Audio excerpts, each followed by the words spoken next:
Ms. Farid, you're welcome again. You're recognized for 5 minutes. Thank you for having me and inviting me to this committee. Chairman Brown, ranking member to me, members of Congress. My name is Naheed Farid. I'm a member of Afghanistan Parliament, representing the people of Herat, which is my hometown. And I've served in Parliament for more than 11 years. Since 2019, I have been the chairperson of Human Rights, Civil Society, and Women Affairs Commission. And here in Washington, D.C., I am an advisory board of the U.S.-Afghan Democratic Peace and Prosperity Council. I appear before you today still in shock that the Taliban and the Haqqani network and Al-Qaeda have taken over Afghanistan. For years, my family and I have faced death threat from the Taliban. I cannot count on how many friends and colleagues I have lost to Taliban violence.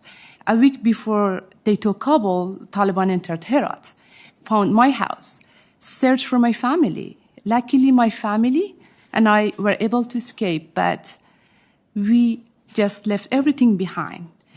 For Afghan women of my generation, we remember the Taliban from 1990s. This sudden takeover of the country brings back so many of the nightmares. When I was a girl growing up in Herat, I loved going to school, becoming a pilot one day. When Taliban took control of Herat, they shut down the schools, and I was forced to spend all of my time at home with my female relatives. Today, we are right now what we as Afghan women have known all along is clear for the world to see. The Taliban cannot be trusted. Afghan women and girls face blatant gender apartheid by Taliban and a return to the 1990s. The Taliban have stripped most women of the ability to work. Girls cannot participate and attend secondary schools. Young women who grew up in a free and open society are now hiding in a fear. Make no mistake, the Taliban govern through fear. Their soldiers indiscriminately whip civilians in the streets. They have resumed public execution and molestations. They have committed forced displacement and atrocities against Tajiks and Hazaras in Panjshir, in Daikondi, and many other places of Afghanistan. They have curbed free speech and decimated Afghanistan's once thriving media sector that we had. So how can Congress help Afghan people? I have had so many meetings with members of Congress these past few years, and I know so many of you have a deep bond with Afghan people, a deep bond with Afghan women, and what the Afghan people need right now are three things. One, immediate humanitarian assistance.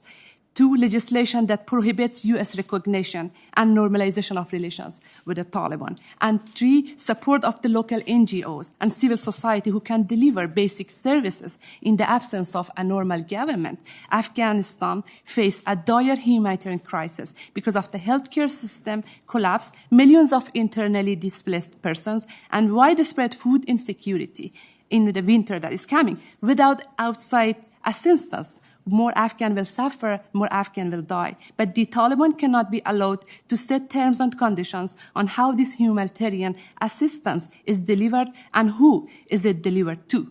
Humanitarian corridors need to be established where international and local NGOs do deliver their work without any interference from the Taliban. The Taliban regime cannot be trusted because their hardline beliefs and their partnership with dangerous terrorist groups. The Taliban pose an imminent threat to the region and to the world. I urge the members of this committee to support legislations that prevent any U.S. administration from recognizing the Taliban and normalizing any relation with Taliban. I encourage the members of this committee to act quickly in a bipartisan way to draft and pass legislation that encourage no U.S. administration ever recognizes the Taliban. Not only can the Taliban regime be trusted, it also has minimal capacity for governance. We are witnessing the breakdown in basic services such as healthcare and education and banking and finance and aviation and many more.